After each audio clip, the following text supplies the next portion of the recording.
Bonjour, bienvenue dans ce premier e-forum Défense Sécurité organisé par la mission locale du Luberon et le Pôle emploi de Pertuis. Je suis Joël Perret, je suis le directeur de la mission locale du Luberon et je vous présente aujourd'hui Rémi Pellegrin, mon collègue de Pôle emploi, donc agence de Pertuis. Bonjour Rémi.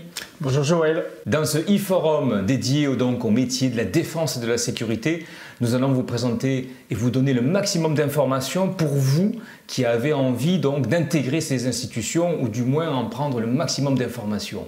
Nous avons réuni donc pendant ce e-forum à la fois l'armée avec le CIRFA, le Centre d'information et du recrutement des forces armées, la police nationale, la police municipale, la gendarmerie nationale, les pompiers, notamment les pompiers de Pertuis, qui vont vous parler grâce à leurs référents et grâce aux professionnels que nous avons réussi à interviewer.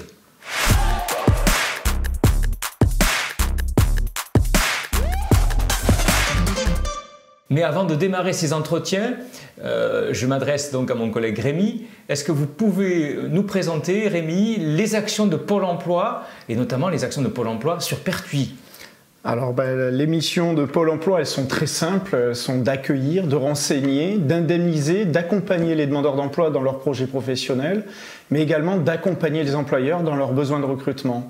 Et c'est pour ça qu'on est là aujourd'hui avec vous, associés, pour travailler sur comment permettre d'accéder au métier de la défense, de la sécurité, en sachant que c'est un des secteurs phares sur la région PACA et sur notre territoire où il y a des besoins en termes de recrutement.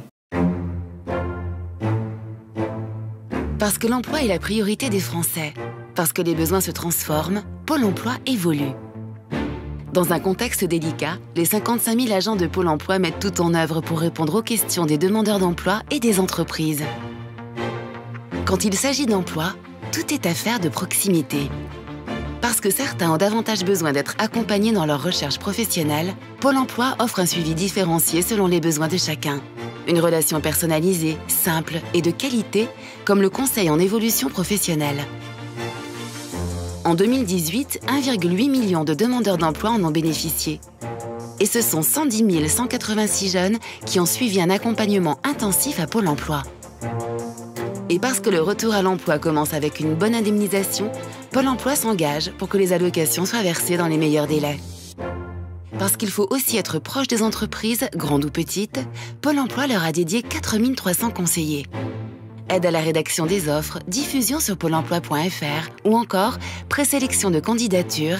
Chaque jour, ces spécialistes se mobilisent pour les satisfaire et pour que l'offre d'emploi rencontre la demande. Parce qu'aujourd'hui, nous vivons dans un monde connecté. Pôle emploi innove et se digitalise.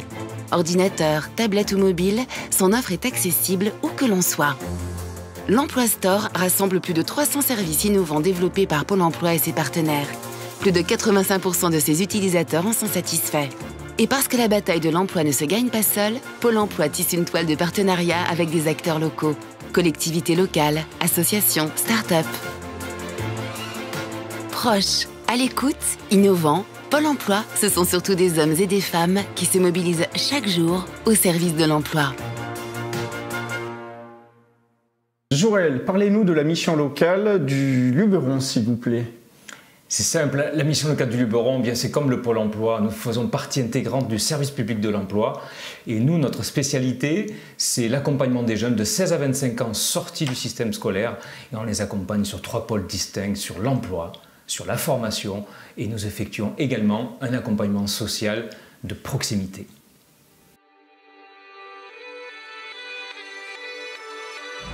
La mission locale du Luberon est un acteur important de l'insertion sociale et professionnelle des jeunes de 16 à 25 ans. Poursuivant l'œuvre de Bertrand Schwartz et sa mission de service public, la mission locale du Luberon s'engage pour l'avenir des jeunes. Présentes sur 4 territoires, nos antennes sont au plus près pour que nos publics accèdent au mieux à notre offre de services.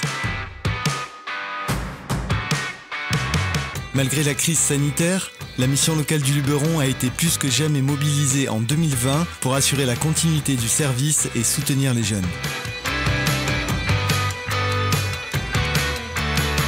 Par la mise en œuvre du plan Un jeune, une solution, nous œuvrons pour maintenir l'espoir d'une génération. Pour faire face, la mission locale du Luberon a su s'adapter en continu aux besoins des jeunes et à leurs pratiques. Après une révolution numérique et la conquête des réseaux sociaux, le défi du distanciel a été relevé ensemble.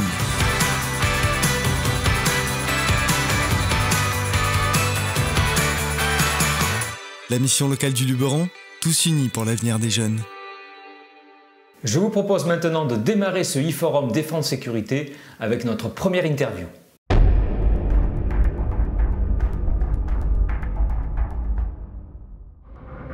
L'armée de terre est là pour vous aider, vous protéger et vous défendre. Là-bas et ici, c'est une armée de soldats et d'équipements. La référence du combat au sol est près du sol, au contact pour faire face à une menace évolutive, plus proche de chez vous. C'est ça que vous offre l'armée de terre aujourd'hui. Oui, mais demain. L'armée de terre renouvelle son offre pour être encore plus proche de chez vous, parfaitement évolutive, pour faire face à la menace, au contact. Cette armée restera la référence du combat au sol et près du sol. Pour cela, elle va moderniser ses équipements et renforcer ses soldats. Cette armée, ici, comme là-bas, sera ainsi à même de mieux vous défendre, vous protéger et vous aider. Pour vous, l'armée de terre est là.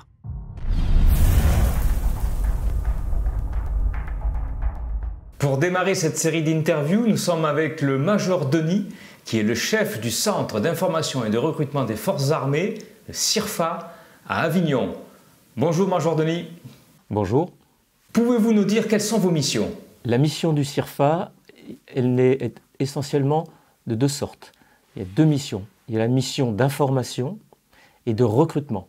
La mission d'information, c'est informer sur les différentes carrières et filières au sein de l'armée de terre, qu'est-ce qu'il est possible de faire dans notre institution. Et la deuxième mission, c'est évidemment recruter, c'est-à-dire alimenter en permanence les forces opérationnelles de l'armée de terre. Pourriez-vous nous présenter l'armée de terre? L'armée de terre, c'est 110 000 hommes et femmes. Des femmes, il y en a dans l'armée de terre, il y a 12 à 13% de personnel féminin. L'armée de terre est la plus féminisée d'Europe, sachez-le. Et qu'est-ce que l'on fait dans l'armée de terre? Eh bien, trois missions essentielles. La première mission, c'est bien sûr défendre les Françaises et les Français contre les actes de terrorisme sur le territoire national, à travers le plan Sentinelle, l'opération Sentinelle. La deuxième mission, c'est également l'aide à la population lorsqu'il y a des catastrophes naturelles, catastrophes climatiques, catastrophes industrielles, catastrophes sanitaires, comme nous le vivons actuellement. Et la troisième mission, c'est défendre la paix dans les pays qui sont en conflit actuellement. C'est ce qu'on appelle les opérations extérieures. Et comment évolue l'armée de terre? Avant de répondre à cette question, il faut savoir que l'armée de terre est professionnalisée comme les autres armées depuis 1996, depuis que le président Jacques Chirac a décrété la suspension du service national et la professionnalisation des armées. Donc, depuis 1996, l'armée de terre a évolué, est aguerrie, compétente, est allée sur tous les conflits, sur tous les théâtres d'opérations extérieures, et nous avons bien sûr progressé dans tous les domaines, les domaines de l'infrastructure, les domaines du matériel, de l'habillement, et nous progressons actuellement dans un programme qui s'appelle le programme Scorpion, c'est-à-dire la rénovation de tout le matériel que possède l'armée de terre. Quels sont les postes ouverts au recrutement? Dans l'armée de terre, c'est comme dans une entreprise. Vous avez trois grandes catégories de personnel. Vous avez des gens en haut de l'échelle hiérarchique, au milieu et en bas de l'échelle hiérarchique. En haut de l'échelle hiérarchique, on trouve dans une entreprise des cadres supérieurs. Chez nous, ce sont des officiers. Les officiers, on les recrute avec des diplômes, au-dessus de Bac plus 3, plus 4, etc. En dessous, à l'échelle inférieure, donc, on a les sous-officiers, qu'on peut assimiler à des contremaîtres, des chefs d'équipe. Ces gens-là, on les recrute avec le bac minimum. Et ensuite, au bas de l'échelle, eh bien, il y a ce qu'on appelle les ouvriers, les exécutants dans une entreprise. Ce sont chez nous les militaires du rang, qu'on recrute à partir de 100 diplômes. Donc on recrute dans ces trois catégories de personnel et dans une centaine de spécialités proposables dans l'armée de terre. Quel profil recherchez-vous? Nous recherchons tous les profils. Tous les jeunes qui sont intéressés, qui sont volontaires, ambitieux, qui veulent évoluer dans l'armée de terre, on les recrute, on veut bien les recruter surtout, et surtout ils ont leur chance de venir chez nous. Ils ont tous du potentiel. Un candidat qui n'a pas de diplôme a certainement du potentiel pour entrer chez nous, dans telle ou telle spécialité.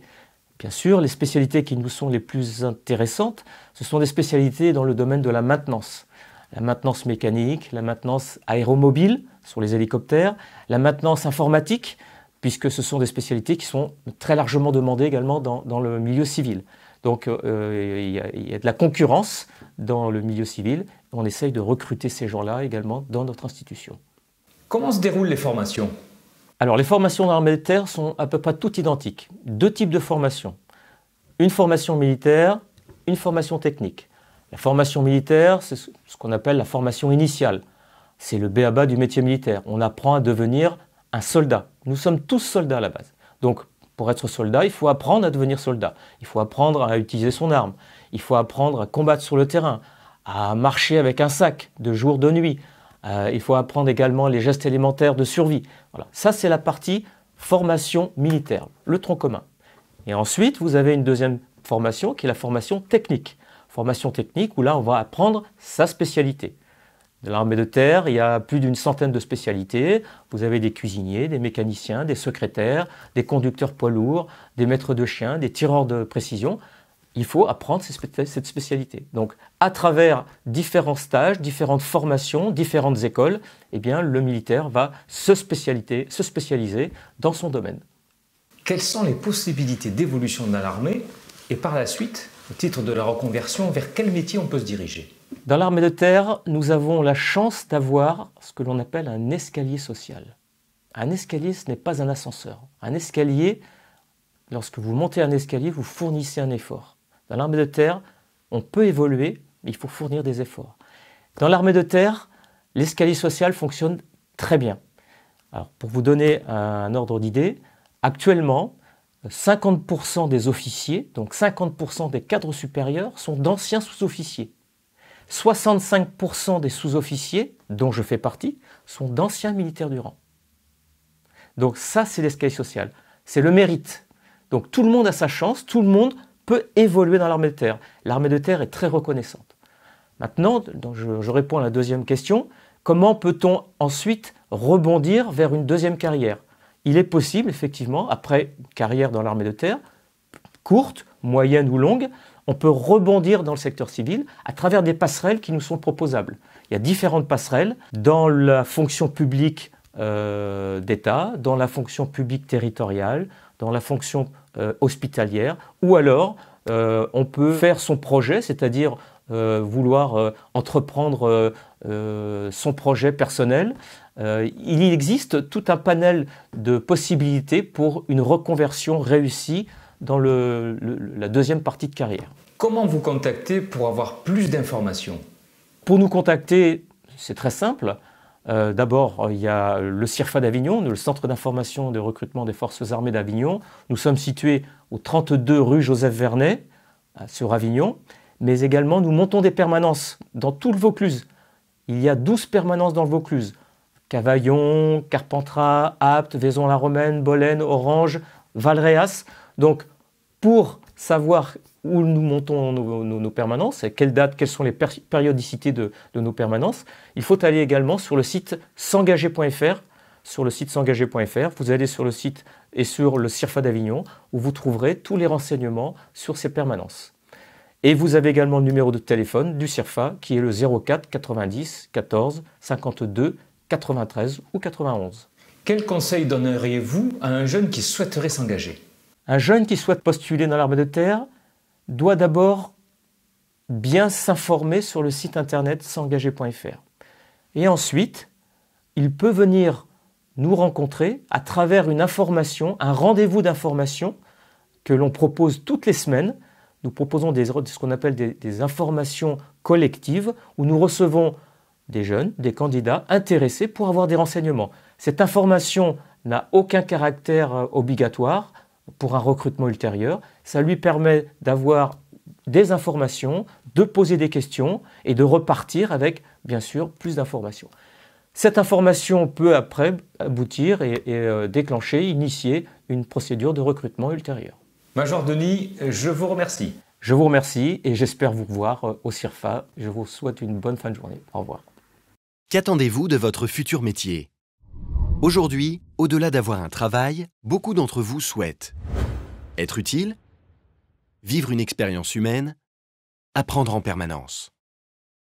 L'armée de terre répond à ces aspirations. S'engager, c'est servir et protéger son pays. Il faut garder à l'esprit que s'engager signifie adhérer à des valeurs fortes, que les risques inhérents au métier existent, même s'ils sont limités au maximum, que les armes sont manipulées dans un cadre très strict. Il y a un seul métier, celui de soldat. L'armée de terre, c'est aussi 100 spécialités réparties en 8 grands domaines d'activité. En 2016, un quart des recrutements concernaient des fonctions de soutien nécessaires au bon fonctionnement de l'armée de terre. Vous avez aussi le choix dans la durée de votre contrat, court ou long. Quant aux différents niveaux de responsabilité, ils dépendent de vos aspirations et de votre diplôme. On peut ainsi démarrer comme militaire du rang, sous-officier ou officier. Savez-vous que s'engager au sein de l'armée de terre, c'est être formé et rémunéré dès la signature du contrat? La formation initiale permet d'apprendre le métier de soldat. Elle est complétée par la formation de spécialité où l'on acquiert des compétences propres à son domaine d'activité. Pour de nombreux postes, il n'est pas nécessaire d'avoir un diplôme en lien avec la spécialité. Par exemple, pour être météorologue, un simple bac suffit et la formation a lieu pendant les premiers mois de l'engagement. L'armée de terre est un des seuls employeurs à proposer une formation complète et continue tout au long de sa carrière. La progression au sein de l'institution est basée sur le mérite et la motivation. Ainsi, près de la moitié des sous-officiers sont d'anciens militaires du rang. Au-delà de l'armée de terre, l'expérience acquise est reconnue par les employeurs du civil. En 2015, 74% des militaires ont trouvé un emploi dans le civil dans les 6 mois après leur départ. S'engager, c'est plus qu'un métier, c'est un vrai choix d'avenir.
Le e-Forum Défense Sécurité de Pertuis continue. Nous accueillons maintenant le capitaine Pogolotti, adjoint au commandant de compagnie de la Gendarmerie nationale de Pertuis.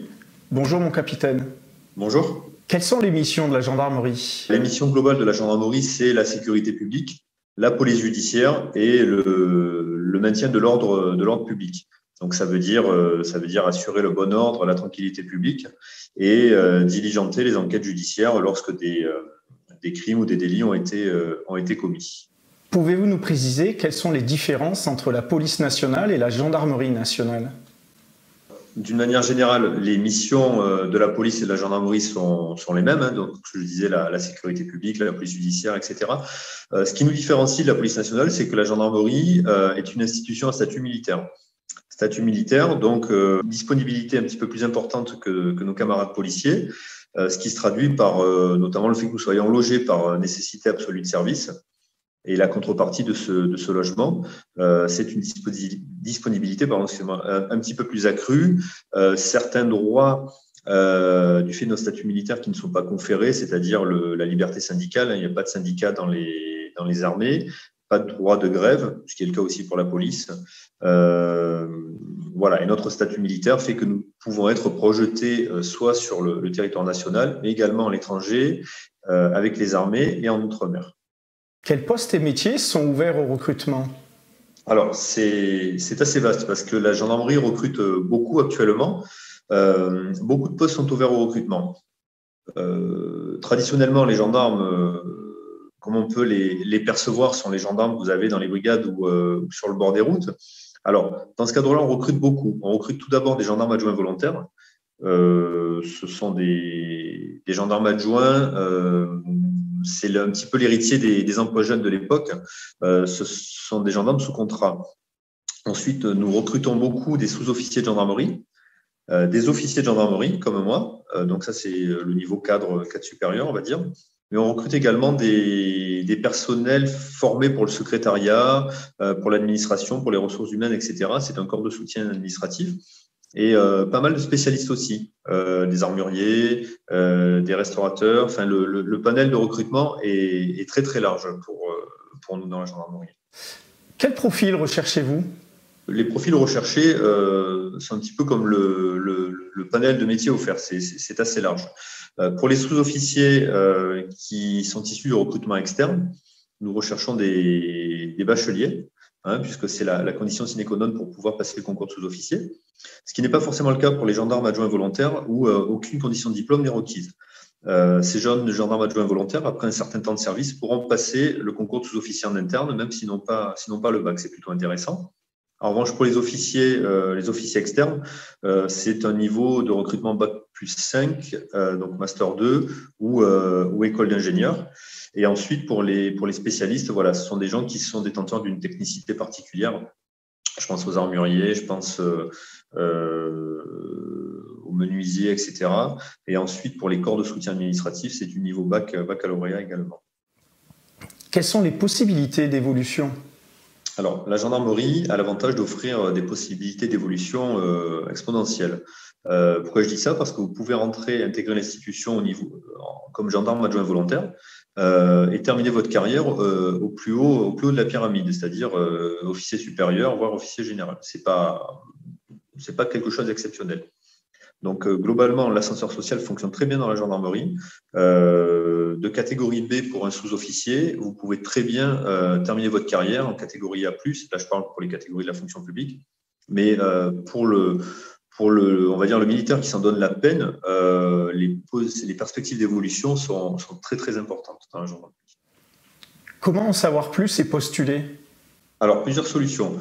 Soit les candidats intéressés peuvent se rendre dans la brigade de gendarmerie de leur lieu de résidence. Notamment ici, pour la compagnie de Pertuis, nous avons des référents recrutement à la brigade de Pertuis et dans le nord du Luberon à la brigade d'Apt. Mais toutes les brigades sont à même de renseigner les candidats potentiels. Et il y a le site La Gendarmerie Recrute, qui est une mine d'informations pour les candidats potentiels, avec toutes les explications nécessaires, soit pour s'inscrire, pour postuler, et les matières à réviser pour les différents concours. Quel conseil, au pluriel, donneriez-vous à un jeune qui souhaiterait postuler ? Le métier de gendarme, quelle que soit la fonction, sous-officier, officier ou gendarme adjoint volontaire, à mon sens, ce n'est pas un métier que l'on fait parce que sur un coup de tête. On n'y vient pas parce qu'on a vu de la lumière. C'est quand même quelque chose qui doit se réfléchir parce que ça nécessite un réel engagement. On ne vit pas que des belles choses dans la gendarmerie. Donc, c'est à la limite d'une vocation. Il ne faut pas hésiter à venir nous rencontrer, à venir discuter avec des professionnels de l'arme.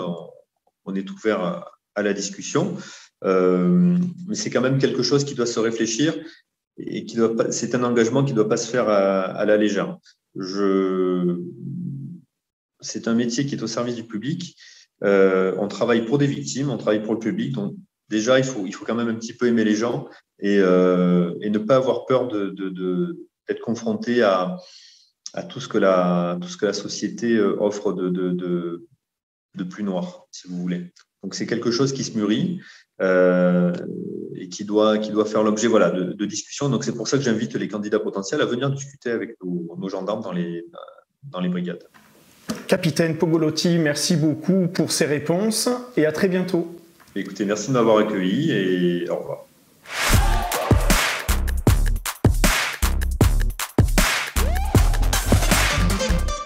Nous sommes heureux d'accueillir maintenant Félicien Girard, qui est major de police au Centre régional de formation de Marseille et responsable de l'antenne promotion, recrutement et égalité des chances. Bonjour Félicien. Donc bonjour.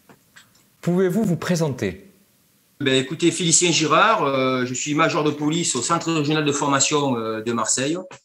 Je suis le responsable de l'antenne promotion, recrutement et égalité des chances sur les départements du 84, du 13 et de l'Est Var, donc du Vaucluse, des Bouches-du-Rhône et de l'Est Var en partant de Toulon jusqu'à La Ciotat. Donc, mon métier, essentiellement, est la présentation des métiers de la police nationale et l'ensemble des métiers de la police nationale, à savoir les concours actifs, donc policier adjoint, cadet de la République, gardien de la paix, officier et commissaire.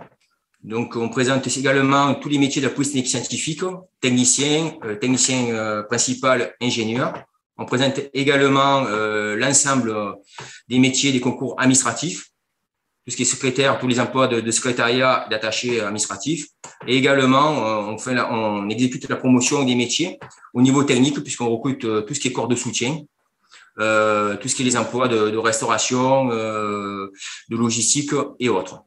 Voilà, parce qu'on a des bâtiments, on a des restaurants, on va dire, d'employeurs. Voilà, donc on a besoin de personnel pour soutenir l'ensemble des personnels actifs de la police nationale.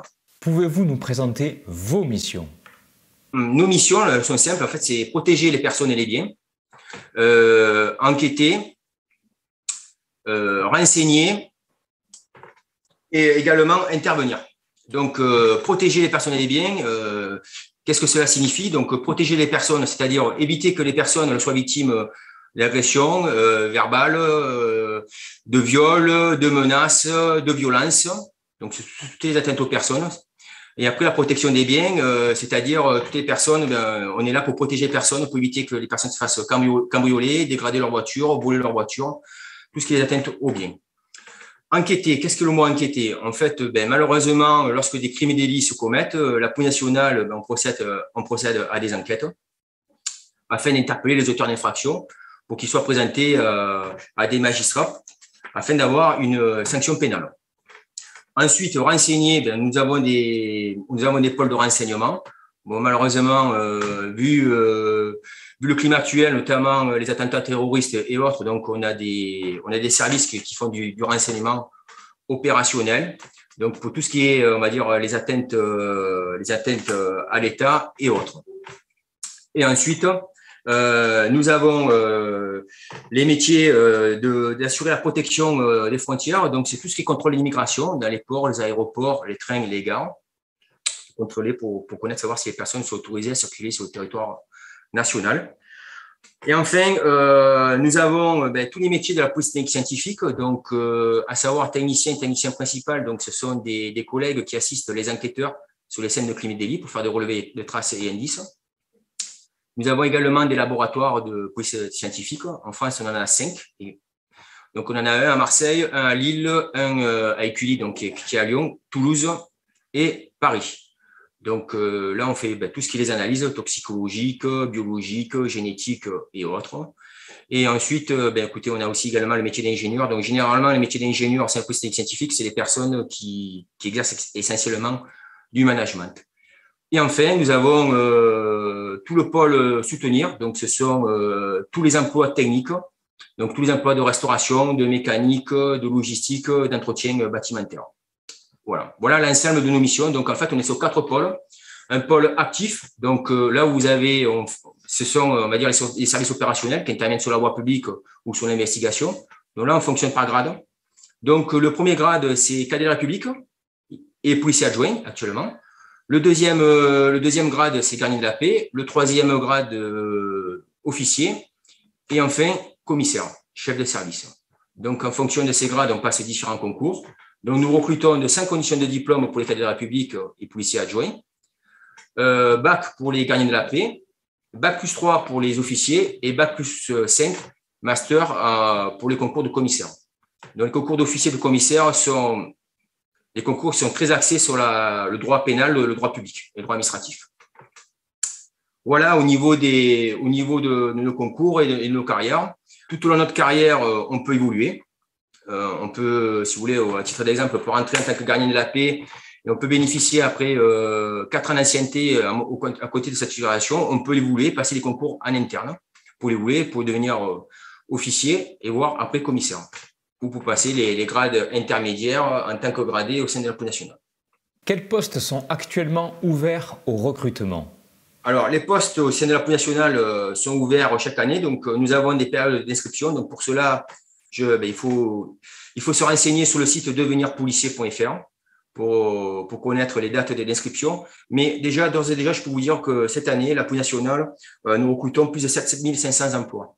Donc, 70 commissaires, 400 officiers, 3 500 gardiens de la paix, 2000 policiers adjoints, 450 cadets de la République et plus de centaines de postes dans la police technique scientifique, tout ce qui est police administrative et tout ce qui est police technique. Donc, nous sommes sur des grosses périodes de recrutement. Donc, si vous désirez intégrer la police nationale, c'est le moment de s'inscrire et de passer les concours. Quel profil recherchez-vous et quels sont les prérequis? Pour intégrer la police nationale, bien sûr, nous avons des conditions de recrutement. Donc, la première, tout ce qui est concours actif, il faut être âgé de 18 à 35 ans. On recrute sans aucune condition de diplôme jusqu'à Bac plus 5. Donc, pour le concours de cadet de la République, policier adjoint, sans condition de diplôme. Donc, si vous avez 18-35 ans, vous pouvez présenter le concours de la police nationale, ce qui vous permettra au bout d'un an d'ancienneté de pouvoir passer le concours de gardien de la paix, qui est l'équivalent des sous-officiers de la gendarmerie, et après évoluer en interne. Donc, si vous êtes titulaire d'un bac, vous passez directement le concours en externe de gardien de la paix.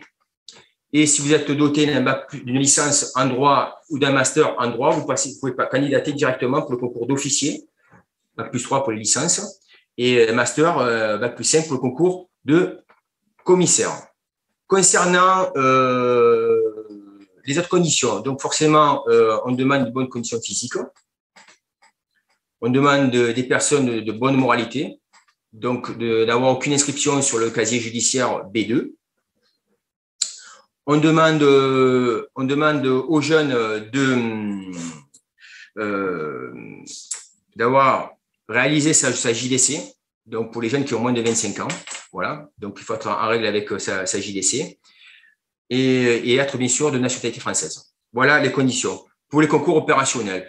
Ensuite, pour tout ce qui est police technique scientifique, les concours, la police administrative et la police technique, donc le corps de soutien. Donc là, on recrute sans condition d'âge et même de nationalité européenne. Quelles sont les possibilités d'évolution au sein de la police nationale?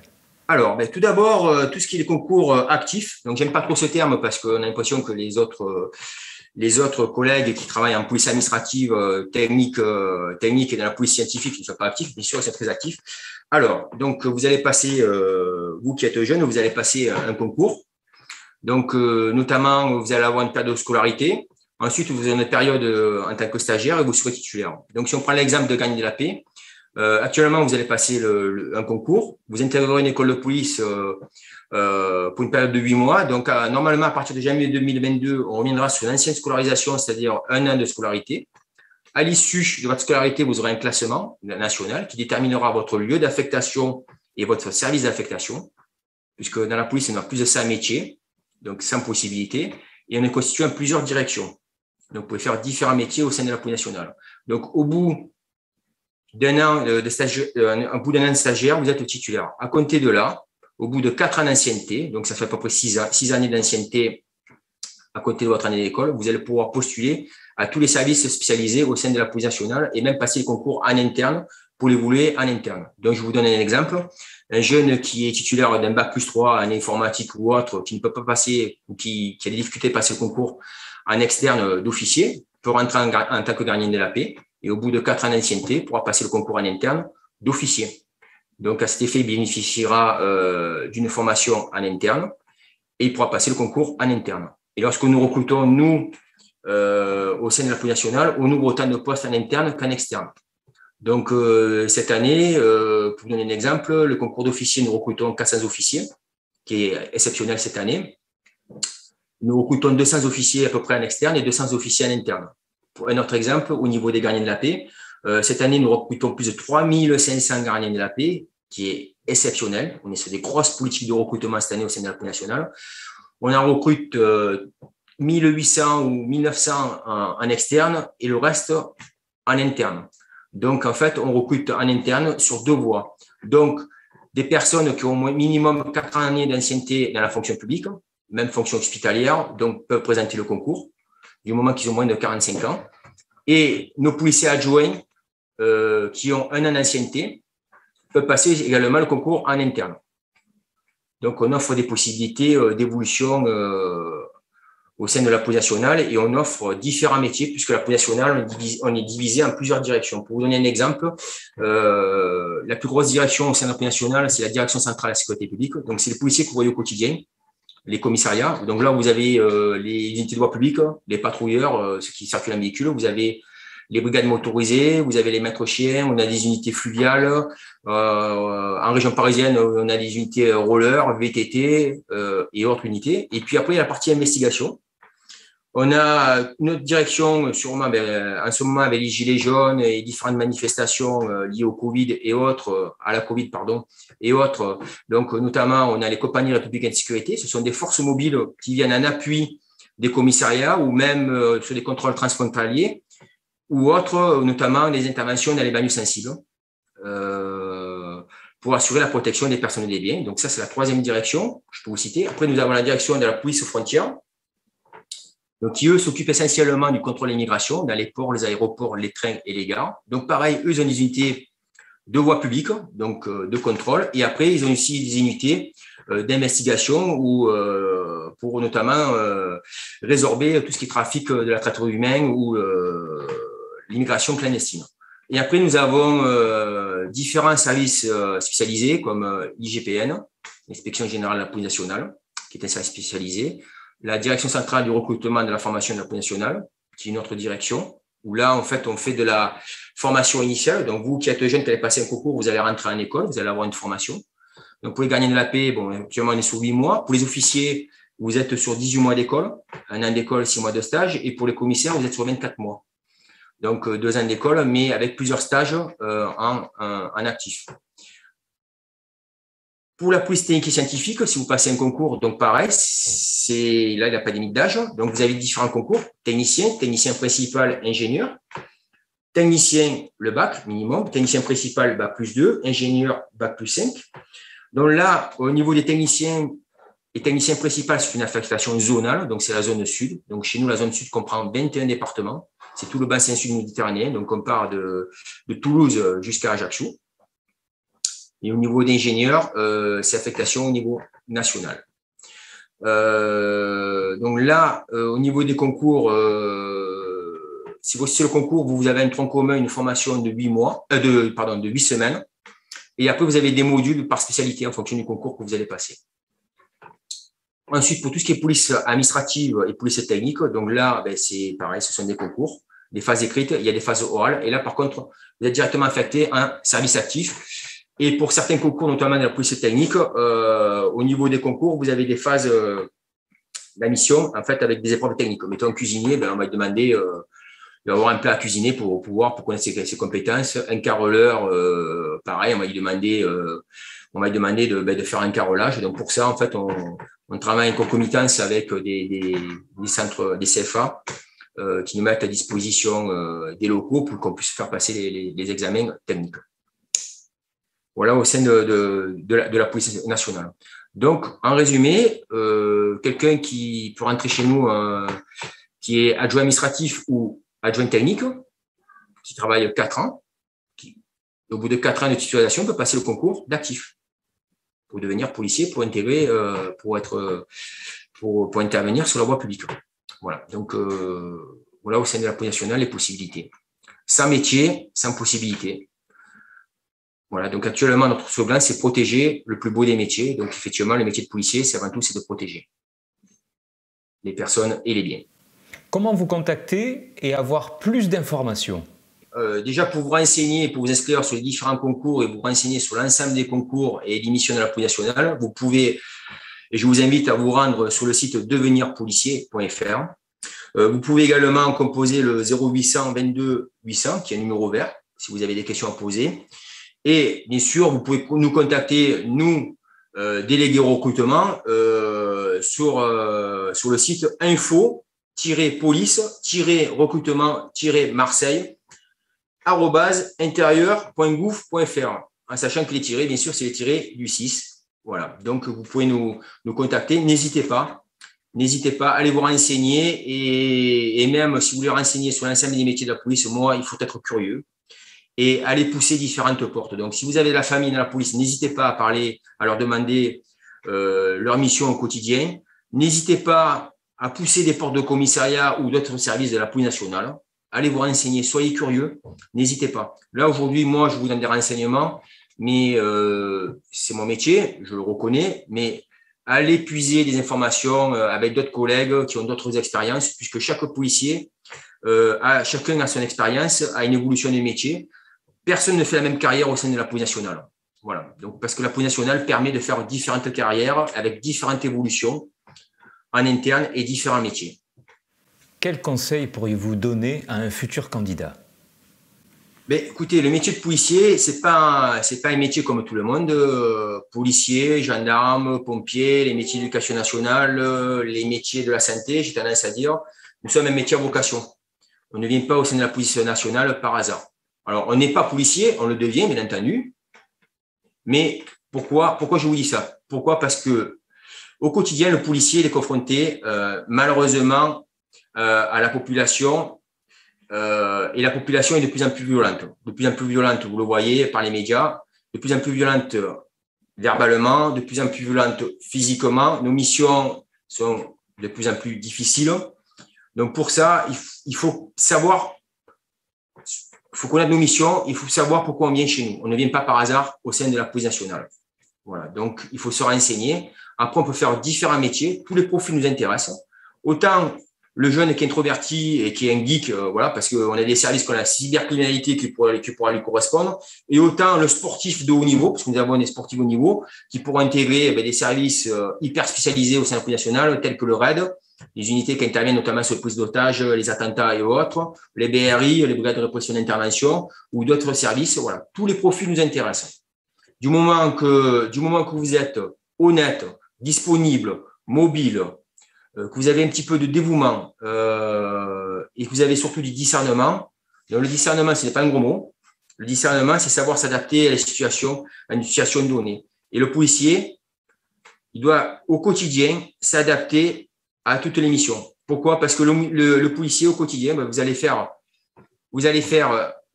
les mêmes missions, mais jamais les mêmes interventions. Pourquoi? Parce qu'en face, vous allez avoir un public. Et le public, c'est de l'humain. Et l'humain ne se comporte jamais de la même manière.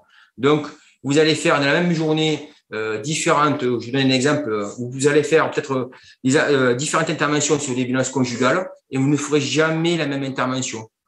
À titre d'exemple, écoutez, peut-être vous allez faire une intervention où vous allez arriver, il y a un conflit violent entre le mari et la femme, vous allez devoir les séparer. Vous allez arriver, des fois, la situation est calme, et puis d'un coup, la personne devient violente, notamment le mari devient violente à votre vue. Donc voilà, ou des fois, la personne va vous arriver, la personne est partie, vous devez la rechercher, la personne est grièvement blessée. Voilà, vous ne ferez jamais les mêmes interventions au sein de la police nationale.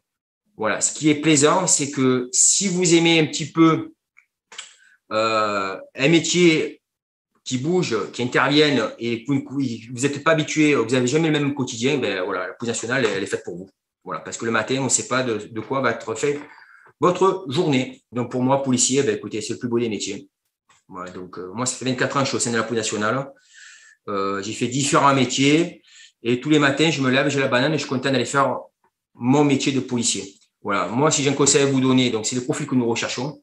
Maintenant, il n'y a pas de sur- ou sous-métier. Moi, j'ai un conseil à vous donner. Levez-vous le matin, allez faire le métier qui vous plaît. Voilà, si vous voulez être plombier, carreleur, technicien ou autre, faites des études, donnez-vous le maximum de possibilités pour faire un métier qui vous plaît. En tout cas, le métier de policier, c'est un beau métier. Et si vous voulez, nous, on vous donnera tous les bagages pour progresser et pour intégrer tous les services spécialisés.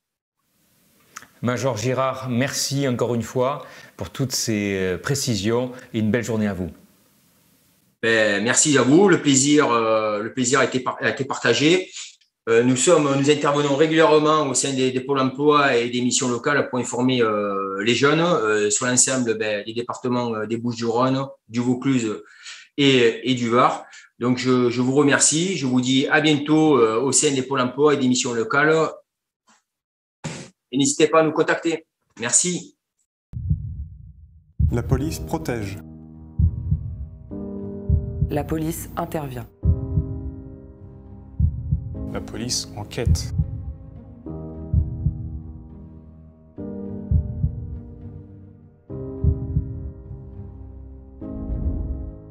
« 150 000 femmes et hommes. Policiers, personnel administratif, Techniques et scientifiques. Réservistes. Nous sommes au service de la population.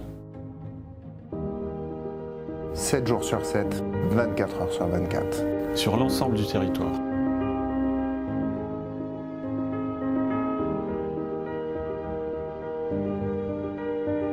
Au service de tous. 8500 interventions quotidiennes. Toutes les 10 secondes, une intervention de police.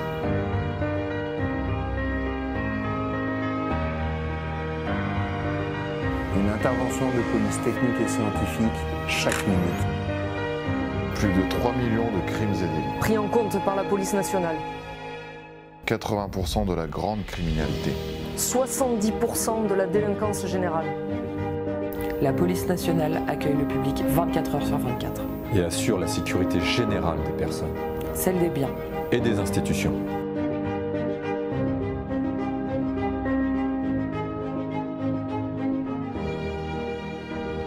La police est engagée dans le domaine de la prévention, du renseignement, l'ordre public, de l'investigation judiciaire, la sécurisation des frontières la coopération internationale et de l'intervention sur l'ensemble du territoire national.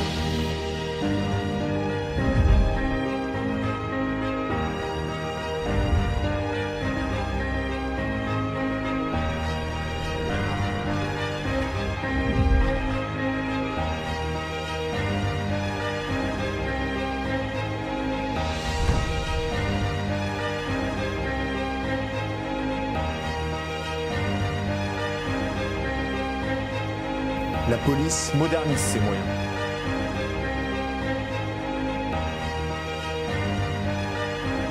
La police Se spécialise et s'adapte aux nouvelles formes de délinquance qui touchent la société.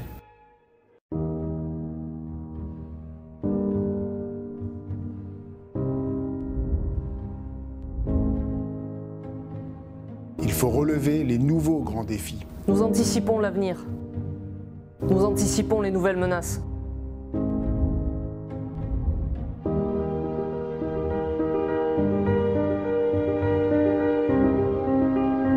Nous luttons contre toutes les formes de violence. Notre mission est essentielle. Pour la défense de nos valeurs républicaines. Liberté. Égalité. Fraternité.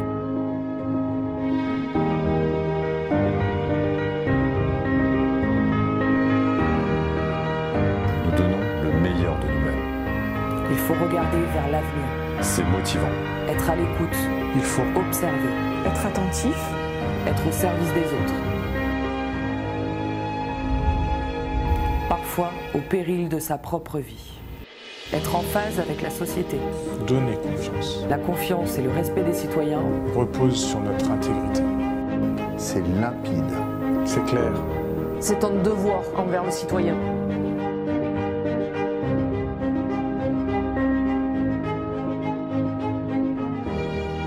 C'est un métier exigeant. De l'exigence, nous tirons notre force.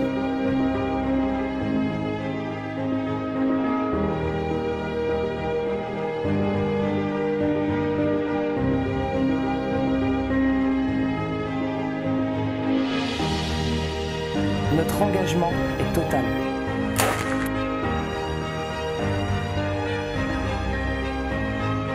Nous sommes au cœur de la société. Nous sommes engagés avec détermination et courage. Tous ensemble.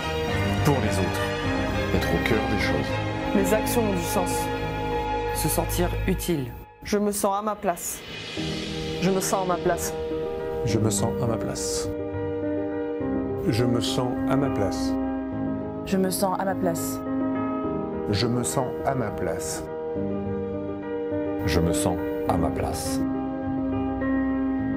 À ma place.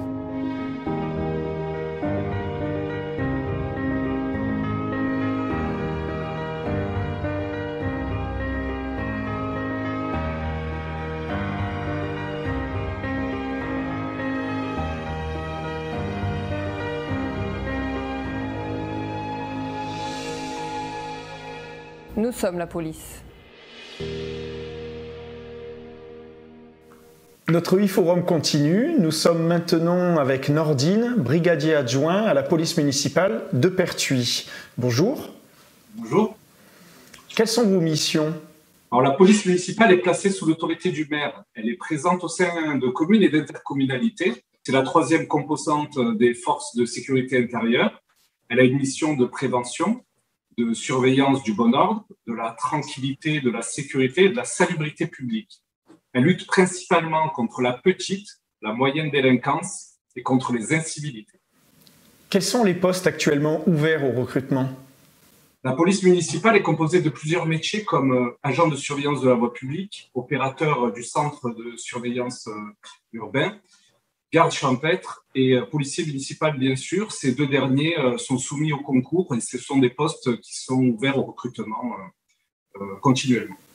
Quel profil recherchez-vous et quels sont les prérequis ? Pour effectuer la fonction de policier municipal, nous recherchons un profil qui fait preuve de rigueur, un fort esprit d'équipe et d'autonomie. Il faut être disponible, avoir un sens aigu du service public, une bonne condition physique, avoir le sens de l'écoute, de la médiation, être calme et avoir une forte maîtrise de soi, posséder de réelles qualités relationnelles et pour terminer, avoir le sens des responsabilités. Quelles sont les compétences que vous développez au travers de ces métiers ?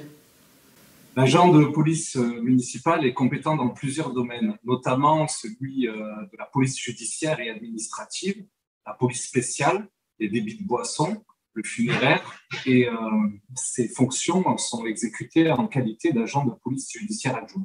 Quelles sont les possibilités d'évolution ? L'évolution du policier municipal s'oriente sur le concours de chef de service et celui de directeur. Le responsable de la police municipale organise les moyens nécessaires à la surveillance, à la prévention et à la répression des infractions. Sous l'autorité du maire, il manage les policiers municipaux placés sous ses ordres. Comment avoir plus d'informations pour postuler ? Les communes ne possèdent pas de bureau d'information sur les carrières de la collectivité territoriale. Néanmoins, vous pouvez vous renseigner sur Internet. Des forums et des sites vous permettront d'obtenir des informations sur le métier de policier municipal. Pour postuler, vous devez vous inscrire au concours de policier municipal. Ce dernier est géré par le centre de gestion de chaque département. Une fois titulaire du concours, vous pourrez prétendre aux offres d'emploi des communes. Quels conseils pourriez-vous donner à un futur candidat ?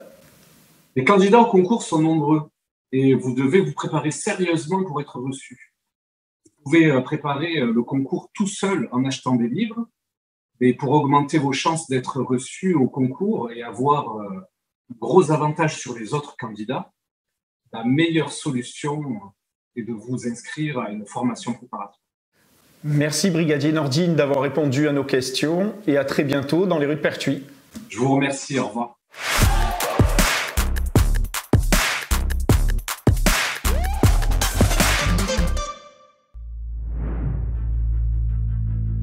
Ils sont 200 000 en France. Des gens ordinaires. Qui ensemble réalisent des choses extraordinaires.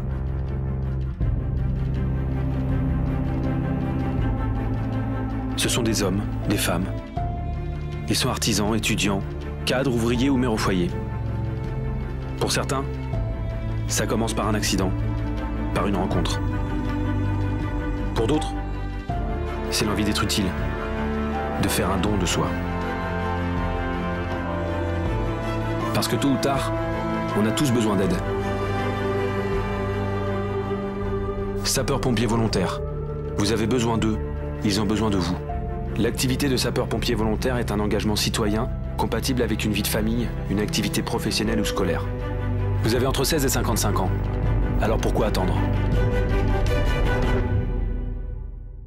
Pour terminer ce e-forum Défense-Sécurité, nous allons découvrir l'univers des pompiers. Et pour cela, nous allons accueillir à la fois le capitaine Hervé Aymard, qui est le chef de centre donc, sur Pertuis, et également le capitaine Alain Manzoni de la compagnie donc, des pompiers de Pertuis. Bonjour messieurs. Bonjour. Bonjour. Capitaine Aymard, vous êtes pompier professionnel. Capitaine Manzoni, vous êtes pompier volontaire. Est-ce que vous pouvez nous expliquer la différence entre professionnel et volontaire ?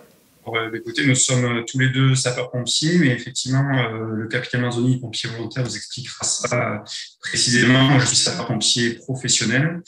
Les sapeurs-pompiers professionnels sont tout simplement des fonctionnaires territoriaux, fonction publique territoriale, qui sont soumis aux droits et obligations des fonctionnaires en général, et qui répondent à des missions qui sont prévues dans le Code général des collectivités territoriales.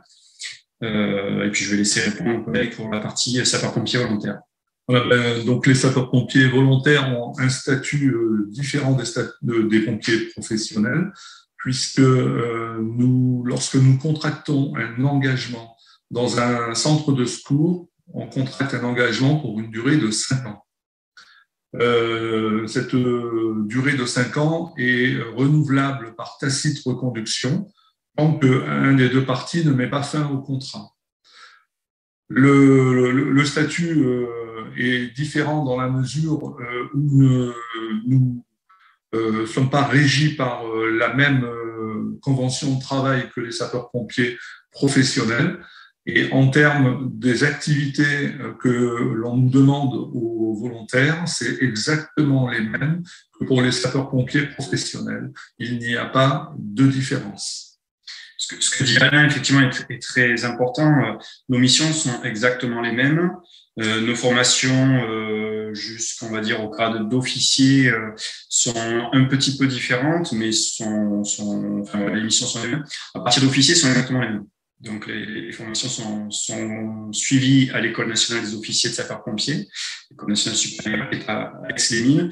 Et en fait, le programme est exactement le même, nous sommes même mélangés. Voilà, vraiment, ça démontre dans l'acte que, en fait, non seulement les missions sont les mêmes, mais la formation également.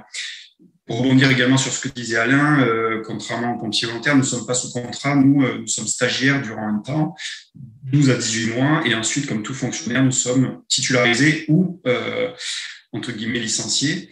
Mais à partir du moment où nous sommes titulaires, voilà, nous faisons travail dans la fonction publique territoriale, dans la filière sapeurs-pompiers professionnels. Quelles sont vos missions ? Alors, nos missions sont prévues dans le Code général des collectivités territoriales. Donc, ce sont différentes lois qui ont été codifiées. Alors, nous avons une grande mission, une mission qui nous est propre, qui est la prévention, la protection et la lutte contre les incendies, que ce soit des incendies dits feux de bâtiments ou feux urbains, ou également les feux d'espace naturels, plus communément appelés feux de forêt. Et puis, nous sommes force concurrente avec d'autres services tels que le service d'aide médicale d'urgence ou d'autres sur d'autres missions, notamment la prévention, l'évaluation des risques de sécurité civile, le secours d'urgence aux personnes victimes d'accidents, de sinistres, de catastrophes. Et puis globalement, du coup, la protection des personnes, des biens, de l'environnement, c'est quelque chose qui est très présent dans notre quotidien, puisque c'est une vraie hiérarchie dans nos choix tactiques et opérationnels que nous devons faire. En priorité, faire en sorte de protéger les personnes, puis les biens, puis l'environnement. Et donc ça, c'est vraiment le cœur de notre préoccupation opérationnelle. Voilà, si tu veux ajouter. Je rajouterais simplement que la sauvegarde des personnes et des biens de tout temps, ça a toujours été notre doctrine de fond.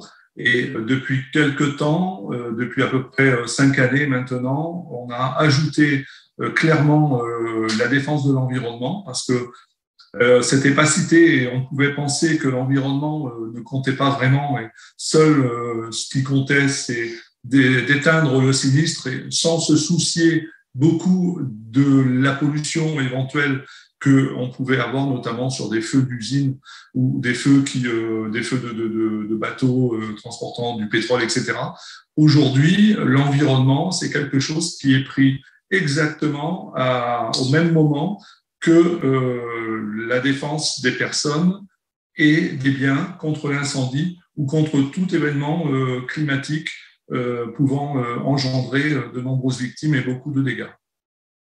C'est pour cette raison que lorsque l'on intervient sur des incendies, notamment en milieu urbain ou industriel, il y a très souvent, on appelle ça un secteur qui est vraiment dédié, ciblé sur la protection de l'environnement, l'analyse des fumées, l'analyse des eaux d'extinction qui sont rejetées, alors, si possible, dans des bassins de décantation pour ne pas être rejeté directement dans l'environnement, mais traité avant. Et ça, c'est effectivement, comme le disait Alain, c'est une part qui est de plus en plus présente et prégnante depuis 20-10 ans, mais qui l'était beaucoup moins au préalable. Et donc, on a des équipes dédiées, dites risques technologiques, qui viennent s'associer à nous-mêmes, collègues qui luttons contre les incendies, sont des sapeurs-pompiers spécialisés et qui viennent faire ces analyses-là, justement pour protéger l'environnement. Quelles sont les évolutions de vos métiers et quelle est la place de la lutte contre les incendies? L'évolution du métier ou de l'activité de sapeur-pompier est réelle dans le sens où, historiquement, effectivement, les pompiers qui descendent du génie et des gardes-pompes étaient essentiellement orientés sur la lutte contre l'incendie. Aujourd'hui, c'est comme on disait précédemment, c'est notre mission première et nous sommes les seuls acteurs sur cette partie-là. Néanmoins, ça ne représente que 7 à 8% de notre activité opérationnelle au niveau national, alors même que 78 à 80% de notre activité est orientée sur le secours d'urgence aux personnes ou plus globalement sur l'assistance aux personnes. C'est dans ce sens-là que l'on observe et c'est, je le répète, national, hein, c'est pas propre au service départemental d'incendie et de secours du Vaucluse. On observe une vraie évolution de notre activité opérationnelle au quotidien. Donc, 4/5 de secours à personne, moins de 10%, donc 7 à 8% de lutte contre les incendies, et puis le reste des opérations diverses. Mais moi, je serais tenté d'ajouter qu'on a vu depuis la crise Covid que les pompiers étaient particulièrement sollicités dans ce domaine, alors que ce n'était pas forcément notre domaine d'origine. On aurait pu penser que d'autres services auraient pu être sollicités. Et la préfecture de Vaucluse, au même titre que de nombreuses autres préfectures en France, ont sollicité les pompiers dans le cadre de l'organisation des vaccinodromes. Et on a pu démontrer que là aussi, on avait à compter avec les sapeurs-pompiers. Pourquoi? C'est tout simple. Hein. C'est pas qu'on est meilleur que les autres, c'est qu'en gestion de crise, on a une certaine, on va dire, reconnaissance et une connaissance dans ce domaine. Et dans la période que l'on a eu malheureusement à suivre, on était bien en période de gestion de crise. C'était bien de ça dont il s'agissait et il n'est pas choquant que les sapeurs-pompiers aient été sollicités dans ce cadre-là. Quels postes et métiers sont-ils ouverts au recrutement? Concernant les postes ouverts au recrutement, je vais parler de la partie professionnelle. Alain complétera très probablement sur la partie volontaire, sachant que, comme vous l'avez compris, c'est très similaire. Pour entrer comme sapeur-pompier professionnel, on a 3 grades d'accès. Un premier grade, que c'est celui de caporal, c'est un grade d'exécution. Ce sont les pompiers que l'on voit tous les jours, qui réalisent des missions et de lutte contre l'incendie, de secours d'urgence aux personnes, donc les pompiers qu'on voit dans les véhicules toute la journée. C'est le premier grade de notre échelle hiérarchique. C'est un grade, comme je le disais, d'exécution qui est amené à évoluer, mais pour rentrer, il faut passer un concours, fonction publique territoriale, filière sapeur-pompier. Il faut avoir un diplôme de niveau 5, c'est-à-dire brevet des collèges, BEP, CAP, au minimum. Après, on peut se présenter en ayant des diplômes supérieurs. Et les épreuves sont essentiellement orientées autour de 3 axes. Un premier axe qui sont des ateliers sportifs où on mesure la condition physique du candidat. c'est assez exigeant. On ne recherche pas des sportifs de haut niveau, mais on recherche des personnes, que ce soit des femmes ou des hommes, sans limite d'âge, qui ont une condition physique assez générale et assez bonne quand même si on ne recherche pas des sportifs de haut niveau. Donc, il y a différentes épreuves. Ces épreuves étant passées, on a également des épreuves écrites. Alors, l'écrit est avant, mais des épreuves de mathématiques, également des épreuves de français. Alors, le niveau reste, comme je le disais, le niveau entre brevet, collège et bac, mais c'est essentiellement de la logique et de l'expression écrite française. Rien de très compliqué. Et puis, pour finir, il y a un entretien qui est réalisé avec le jury, un entretien de 15 minutes, durant lequel le jury essaie d'identifier les motivations du candidat, avec son parcours, son profil, ce qui peut être intéressant chez lui pour le recrutement. La personne ayant réussi le concours doit trouver un service départemental d'incendie et de secours qui le recrute. Donc ça, c'est le concours qui est le plus ouvert et surtout qui propose le plus de postes. Il y a deux autres concours. Donc, c'est catégorie C, voilà, pour la fonction publique. Le deuxième concours, catégorie B, c'est lieutenant, donc c'est le premier grade des officiers, il est ouvert au bac+2, avec les mêmes épreuves physiques, les épreuves d'écrit qui sont du coup à un niveau supérieur, bac+2, et un entretien qui, au lieu de durer 15 minutes, dure 25 minutes. Voilà, mais c'est toujours le même principe. On essaie d'identifier les motivations, le profil, les compétences que la personne peut nous apporter. Le troisième concours, c'est un concours pour entrer dans la catégorie A de la fonction publique territoriale. Donc, je répète, il y a la catégorie C, B et A. Donc, c'est le concours de capitaine avec les mêmes épreuves sportives, les épreuves écrites qui sont encore un temps dessus, et un entretien qui dure 30 minutes. Donc, un petit peu plus, voilà, avec toujours les mêmes objectifs. Voilà. Pour les sapeurs-pompiers volontaires, il suffit de faire un courrier adressé au chef de centre de la commune dans laquelle réside la personne qui souhaite rejoindre le corps des sapeurs-pompiers, simplement en mentionnant ses motivations avec un petit CV. C'est ouvert à partir, en principe, de 16 ans. Jusqu'à 50-55 ans, il n'y a aucun problème là-dessus. On hésite maintenant à recruter les jeunes, hormis s'ils ont été jeunes sapeurs-pompiers à partir de 14 ans.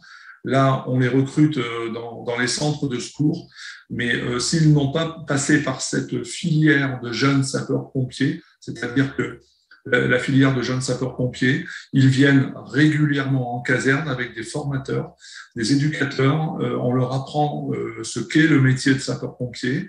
Ça dure 3 années et au bout de 3 ans, ils passent leur brevet de jeunes sapeurs-pompiers, ceux qui ont fait des pompiers à part entière.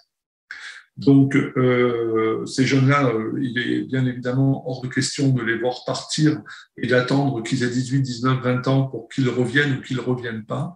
Dans la mesure où ils sont formés, plutôt que de les perdre, nous les gardons. Pourquoi on est un peu frileux pour prendre des jeunes de 16 ans, même si vous regardez les textes, ils peuvent rentrer normalement à partir de 16 ans, tout simplement parce que la réglementation a évolué dans ce sens et est devenue draconienne au niveau de l'emploi des jeunes qui ne sont pas majeurs, c'est-à-dire qu'ils n'ont pas le droit de faire des gardes de nuit. On ne peut pas les emmener sur toutes les interventions. Il faut qu'ils aient un tuteur qui leur soit désigné de façon à être suivis. Et ça, notamment dans les petits centres, c'est extrêmement contraignant. C'est pour ça que on essaie de les prendre à partir de 18 ans, voire 17 ans et demi, le temps que le dossier de recrutement se fasse. Ça ne va pas se faire en une semaine et ils arrivent chez les pompiers en étant majeurs, ce qui est beaucoup mieux. Quel profil recherchez-vous et quels sont les prérequis? Alors, concernant les profils, voilà, on l'a abordé au niveau des sapeurs-pompiers professionnels, mais ça se ressent également et ça ressort également pour les pompiers volontaires, donc des personnes qui ont envie de donner de leur temps et surtout qui ont du temps à donner à la collectivité. avec quand même un minimum de conditions physiques, même si les épreuves sont un petit peu différentes et surtout les barèmes sont différents des sapeurs-pompiers professionnels. Les missions étant les mêmes, comme on l'a dit plus avant, il faut avoir une condition physique certaine. Comprendre ce que l'on doit faire, donc voilà, un minimum de compréhension, parce qu'il y a quand même beaucoup de choses à apprendre en un temps qui est assez limité sur tout ce qui est technique de secours à personne, également de lutte contre les incendies, mais surtout ce que l'on recherche, c'est des gens avec des valeurs, de vraies valeurs humaines, de solidarité, valeurs de fraternité, j'en oublie sûrement, mais travail en équipe, voilà, des vraies valeurs que l'on recherche globalement dans une société, mais qui ne sont pas partagées toujours par tout le monde. En tout cas, des personnes qui ont vraiment envie de mettre ces valeurs-là en avant et au service de l'intérêt général. Voilà. Moi, je vais rajouter quelque chose de très simple. Il y a à peu près une dizaine d'années, nous faisions le forum des métiers de la sécurité sur le parking d'Hyper-U. Et donc, les pompiers, comme les autres corps d'armée, la gendarmerie, la police municipale, les douanes, etc., étaient là.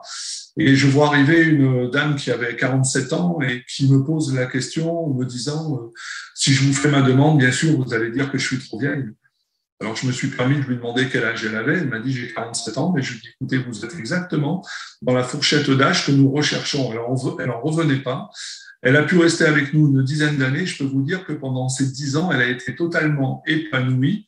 Et nous aussi, parce qu'elle a amené en plus de sa maturité, elle amenait de la bonne humeur et vis-à-vis des jeunes sapeurs-pompiers avec qui elle a fait la formation, et la formation dure à peu près entre 7 et 8 mois, c'était la maman, c'était la sœur, c'était la grande sœur, c'était quelqu'un qui a été vraiment reconnu et d'ailleurs, elle n'en revenait pas. Tout ça pour vous dire quoi? Pour vous dire que les jeunes ou les moins jeunes qui veulent faire la démarche de rejoindre les corps de sapeurs-pompiers, qu'ils ne s'embêtent pas trop au niveau de leur âge. Nous, on a besoin de gens qui sont fixés sur la commune, qui ont un emploi stable si possible, qui ne vont pas demain ou après-demain nous dire écoutez, je pars parce que j'ai trouvé un travail à 100 ou 200 ou plus loin kilomètres d'ici, et donc nous jusqu'à 50-55 ans, il n'y a aucun problème. Enfin 55 ans, ça commence un petit peu à faire âgé malgré tout parce que vous avez une formation qui est un peu longue, mais jusqu'à 50 ans, c'est sans problème que l'on prendra les personnes qui veulent vraiment s'investir. Ils seront les bienvenus. Concernant le profil, pour compléter, c'est ouvert vraiment à tout le monde par rapport à ce qu'on disait et à toutes les catégories socio-professionnelles. Nous avons et c'est pas du tout péjoratif dans la bouche, des personnes qui sont, on va dire, des employés, des fonctionnaires. Nous avons également des cadres, des chefs d'entreprise, des pharmaciens, et pourtant qui ne sont pas dans le service de santé, mais qui sont bien sapeurs-pompiers à part entière. Vraiment, c'est ouvert à tous les profils, à partir du moment où les gens présentent les qualités ou les compétences et surtout la motivation que l'on recherche. C'est ouvert à tout le monde. Du coup, c'est une vraie plus-value. On est vraiment à l'image de la société, des gens qui donnent de leur temps, des gens qui sont vraiment dans des travaux manuels, d'autres qui sont plus dans des travaux intellectuels, certains qui ont des responsabilités, d'autres qui en ont moins. Et tout ce monde-là se retrouve dans un véhicule de sapeurs-pompiers pour aller répondre à une sollicitation qui aurait été passée en faisant le 15 ou le 18. Voilà. Donc vraiment, c'est ouvert à tout le monde. Mais on aimerait vous remercier pour votre démarche parce qu'à travers cette démarche que vous êtes en train d'entreprendre, on va nous entendre sur la commune de Pertuis et probablement bien au-delà. Et pourquoi je vous dis ça? Parce qu'on s'aperçoit que la plupart des gens, ils arrivent à 40 ans, 45, 50 ans et ils n'ont jamais pensé qu'un jour ou l'autre, ils pourraient être sapeurs-pompiers volontaires. Ça ne leur est jamais venu à l'esprit. Alors que lorsque on commence à en parler, lorsqu'ils entendent qu'il y a des actions de publicité pour recruter et rentrer dans le corps des sapeurs-pompiers, ils se disent ah ben oui tiens, j'y avais pas pensé, pourquoi pas moi? Voilà. Donc, si à travers votre démarche, on arrive à toucher aussi cette catégorie de gens qui ne veulent pas forcément en faire leur métier, mais qui veulent en faire leur passion, la porte est grande ouverte. Quelle est la place des femmes chez les pompiers et comment évolue-t-elle ? Alors, oui, bien sûr, nous sommes ouverts aux candidatures de femmes, à la fois en tant que pompiers volontaires comme pompiers professionnels. Nous avons des femmes dans nos rangs qui remplissent exactement et parfaitement les mêmes missions, à partir du moment où elles répondent à nos contraintes, comme on disait précédemment, les contraintes de conditions physiques, de disponibilité, de valeur. Bien sûr, on ne fait pas de différence, elles ont eu la même évolution dans une carrière de sapeur-pompier professionnel, au même titre qu'ils ont la même progression possible en tant que pompier volontaire. Il n'y a pas de différence de salaire, nous sommes dans la fonction publique, et pour les pompiers professionnels, qu'ils soient hommes ou femmes, la grille qui nous permet de baser notre salaire est exactement la même, il n'y a pas de différence. Si je peux rajouter, il y a une vingtaine d'années, c'est vrai que le métier de sapeur-pompier était plus un métier d'homme. Et puis que lorsque les premières femmes, moi je suis issu de la brigade des sapeurs-pompiers de Paris, et je me souviens à l'époque, quand j'y étais, il était totalement exclu d'imaginer un jour que nous aurions parmi nous du personnel féminin. Et puis petit à petit, c'est arrivé. Ces personnels féminins ont démontré, et pourtant c'est les pompiers de Paris, vous savez que c'est assez difficile d'y rentrer, les épreuves sont quand même assez corsées, notamment physiques, eh bien elles ont démontré qu'elles avaient tout à fait leur place. Et puis on s'est même rendu compte dans ce métier qui était un peu macho au départ, et je ne vais peut-être pas me faire que des copains parmi les collègues, mais c'est pas grave, il faut dire des fois les choses. On s'est rendu compte que d'avoir un personnel féminin dans une ambulance, lorsque vous avez quelqu'un qui présente une dame qui présente une détresse, quelle qu'elle soit, c'est toujours bien quand le sapeur-pompier féminin lui prend la main. Et ça met de la confiance et on s'aperçoit tout de suite l'effet positif que ça peut avoir simplement en prenant les fonctions et les constances vitales. On s'aperçoit que la personne se calme et s'apaise.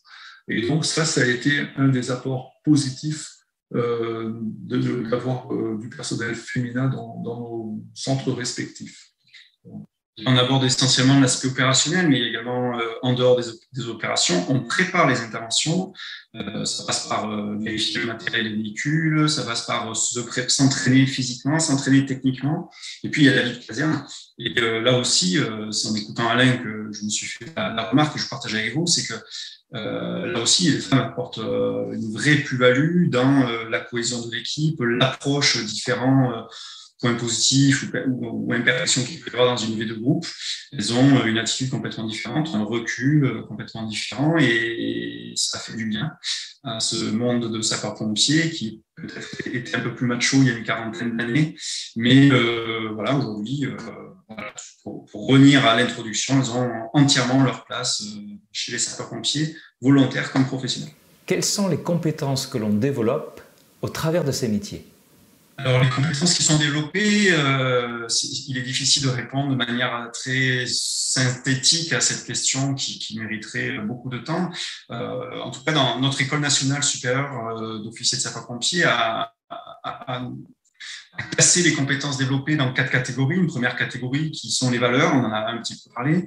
Une deuxième qui est liée au comportement. Une troisième qui est liée à tout ce qui est connaissances, à la fois théorique et pratique. Et puis, ça rejoint les connaissances pratiques, la manière de s'y prendre, le savoir-faire. C'est quelque chose qu'on travaille énormément aujourd'hui en formation au travers de mise en situation professionnelle, c'est-à-dire qu'on met les apprenants face à des situations et on leur demande de réagir. Et tout cela nous permet, si on devait les résumer, on apprend globalement à manager, on apprend à communiquer, on apprend également à analyser des situations, parfois dans l'urgence et la gravité. Et puis, on apprend également à être organisé et à organiser. Voilà, pour on va dire les grandes thématiques que l'on pourrait ressortir des compétences développées comme sapeur-pompier. Et puis, pour ajouter peut-être, en termes de gestion de crise, aujourd'hui, on voit maintenant que les sapeurs-pompiers sont des acteurs incontournables au niveau de la gestion de crise pour conseiller le maire, pour conseiller les élus dans le cadre de catastrophes qui pourraient éventuellement se présenter au sein de la commune. On a tous des exemples, que ce soit les tempêtes, les cyclones, que ce soit les problèmes liés aux risques technologiques et on a bien évidemment, on a fêté, hélas, on a fêté, c'est pas le mot, mais l'anniversaire de la catastrophe de Toulouse avec AZF, et on s'aperçoit que ce genre de catastrophe, quand, Dieu merci, ça n'arrive pas souvent, mais quand ça survient, il faut savoir répondre au présent et être le maximum formé pour pouvoir affronter les éléments que nous avons en face de nous et limiter les conséquences sur l'impact sur les personnes, les biens et l'environnement. On y revient. Quelles sont les possibilités d'évolution et vers quel métier se diriger après? Alors, les possibilités d'évolution, en tant que sapeur-pompier professionnel, on peut tout simplement évoluer dans la pyramide hiérarchique. On débute comme caporal, comme je le disais tout à l'heure, on débute comme lieutenant-capitaine. On a la possibilité d'évoluer, donc de toute façon, en suivant des formations, en validant des compétences, et puis avec de l'ancienneté. Mais également, on peut parfois un peu accélérer, sauter des étapes en passant et réussissant des concours. Ça a été mon cas, par exemple. Et voilà, donc il y a une possibilité d'évolution sans aucun problème. Il faut simplement se donner les moyens d'atteindre nos objectifs. Également, se laisser du temps d'acquérir de l'expérience, développer des compétences, avoir un socle assez solide dans les connaissances, dans les savoir-faire pour passer à l'étape supérieure, voire pour sauter des étapes en passant des concours. Voilà. Et concernant l'évolution vers d'autres métiers, c'est difficile d'être précis pour moi, mais essentiellement des métiers orientés vers l'aide à la personne, l'accompagnement des personnes, le développement personnel, le développement de conditions physiques, les métiers de la sécurité en général, évidemment. Alors, sécurité, pas sûreté, pas dans la police ou la gendarmerie, mais voilà, c'est globalement les métiers, en tout cas le domaine de métier dans lesquels on peut s'orienter. Par contre, là aussi, pour ajouter un petit commentaire, simplement pour préciser que vous pouvez réussir, notamment pour les jeunes qui souhaitent rejoindre les sapeurs-pompiers professionnels sur concours avec des licences, des masters de chimie, d'environnement, hygiène, sécurité. Vous pouvez donc rejoindre le corps des sapeurs-pompiers avec un concours de ce type, de façon à pouvoir exercer dans la spécialité qui est la vôtre. Donc, celui qui a un master de chimie va pouvoir être recruté et être utilisé dans sa spécialité qui est la sienne. Mais indépendamment de ça, il va avoir un cursus, une progression tout à fait normale, au même titre que ses collègues qui sont rentrés comme officiers également et qui n'ont pas forcément un master de chimie. Voilà, en termes de commandement opérationnel, il va être exactement logé à la même enseigne que les collègues, sauf que lui aura une spécialité de plus. Voilà. Et les SDIS de France, notamment, recrutent. Alors, il n'y a pas beaucoup de recrutement parce qu'il n'y a pas un réel besoin en termes de nombre, mais chaque SDIS a dans son département 1, 2, voire 3 spécialistes en chimie, ou des conseillers techniques en risque technologique. Voilà. Et c'est exactement la même chose pour toute la partie radiologique. Dans les départements, on a des spécialistes, 1, 2 ou 3, qui sont spécialistes pour tout ce qui est donc radioactivité. Comment vous contacter et avoir plus d'informations? Pour nous contacter, vous pouvez vous rendre sur les réseaux sociaux. Vous pouvez également vous rendre sur le site internet du service départemental d'incendie et de secours de Vaucluse, www.sdis SDIS84.fr. Au travers de ce site internet, vous trouverez toutes ou presque les réponses à vos questions, à la fois sur nos missions, sur les prestations que l'on peut réaliser, comment peut-on devenir sapeur-pompier professionnel, comment on peut devenir sapeur-pompier volontaire, comment nous sommes administrés. Et puis, plus localement par rapport à Pertuis, au-delà du site internet du SDIS, donc l'établissement public départemental, vous pouvez également nous contacter, soit par téléphone, vous trouverez le numéro de téléphone de la caserne sur le calendrier que l'on distribue chaque année, le fameux calendrier des sapeurs-pompiers, ou en envoyant un mail. Voilà, je peux vous donner l'adresse, Pertuis, tout simplement, .sec pour secrétariat, SEC, @sdis84.fr. C'est l'adresse mail de notre secrétariat, donc pertuis.sec, @sdis84.fr. C'est le point d'entrée pour prendre des renseignements ou proposer une candidature de sapeur-pompier volontaire. Si c'est pas pompier professionnel, vous pouvez également vous adresser à nous, on vous réorientera sur l'organisation des concours. Voilà pour ma réponse à votre question, pour les contacts. Moi, j'invite les personnes qui sont intéressées par cette démarche d'aller sur le site internet de la Fédération nationale des sapeurs-pompiers de France.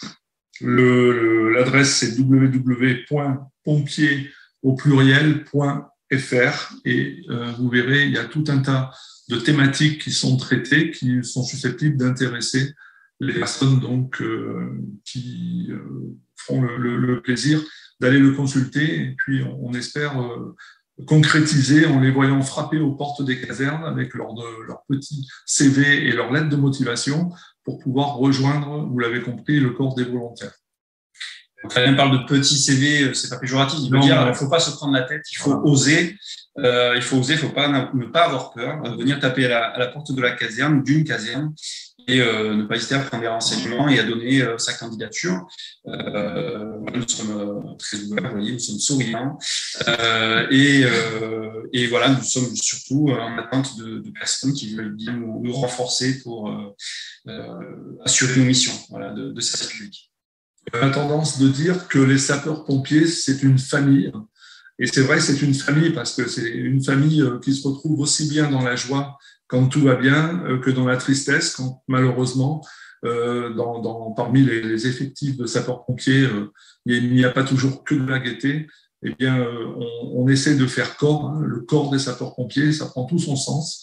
Et on entoure au maximum le ou la collègue qui malheureusement est dans la peine. Et c'est très important à ce niveau-là, dans une société un peu individualiste, que l'on retrouve parmi les gens qui ont l'habitude de travailler ensemble et dans des conditions pas toujours faciles, telles que les gendarmes, les policiers, les infirmières, tout ça, on ne les oublie pas.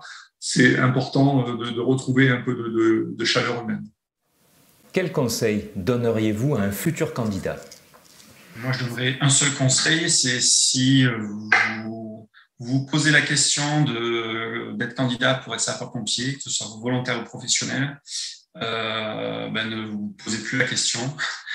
Contactez-nous et on vous expliquera la plus-value que vous pouvez nous apporter en nous rejoignant. Tout simplement. Donc, ne mettez aucun frein. Nous, en tout cas, on n'en met pas. On accepte toutes les candidatures et puis ensuite, c'est en échangeant lors d'un premier entretien que l'on voit si on peut travailler ensemble et donner suite à ces candidatures. Alors, pour les volontaires, il faut savoir que derrière l'engagement, la sollicitation est quand même importante. On a besoin des pompiers volontaires pour monter des astreintes chez eux et partir lorsqu'ils regardent un film, que le film soit interrompu parce que le bip sonne pour une alerte, mais on ne regarde pas la fin du film, il faut arriver dans les plus brefs délais. Et nous avons des contraintes à respecter préfectorales dans la mesure où nos engins doivent partir de la caserne en 10 minutes maximum. Donc, ce qui veut dire par là qu'il ne faut pas traîner. Et moi, j'arrive à peu près à 47 ans de métier. Je ne les ai pas vus passer. Si c'était à refaire, je referais exactement la même chose. Et pour conclure peut-être là-dessus, les personnes qui vont frapper aux portes des casernes, ils trouveront ce qu'elles sont venues y chercher. C'est-à-dire qu'il ne faut pas tout attendre des autres, il faut beaucoup attendre de soi, amener sa bonne humeur, sa bonhomie, être volontaire dans le sens propre du terme, et puis avoir un bon état d'esprit. Et à ce moment-là, les gens vont rapidement s'intégrer dans les équipes et ils vont y trouver vraiment une zone de famille. J'insiste bien là-dessus. Après ce mot de conclusion et de sagesse d'Alain, qui est le plus expérimenté de nous deux sur le plateau, moi je tenais à vous remercier parce que cet échange nous a permis de nous enrichir nous, mais également de partager notre passion commune, alors que nous n'avons pas le même statut, mais une vraie passion commune pour le service public, l'intérêt général, et puis voilà, porter secours aux personnes qui en ont besoin, que ce soit en incendie ou en secours à personne. Et on n'a pas souvent l'occasion de pouvoir exprimer cette passion. Et pourtant, vous avez affaire, pour la grande majorité des sapeurs-pompiers, à des gens motivés qui donnent énormément de leur énergie, de leur personne, pour le bien de tous. Donc, merci à vous pour cette sollicitation. Merci. Merci, capitaine Aymar et capitaine Manzoni, pour toutes ces informations. Merci. Au revoir. Bonne continuation et à très vite. On vous attend.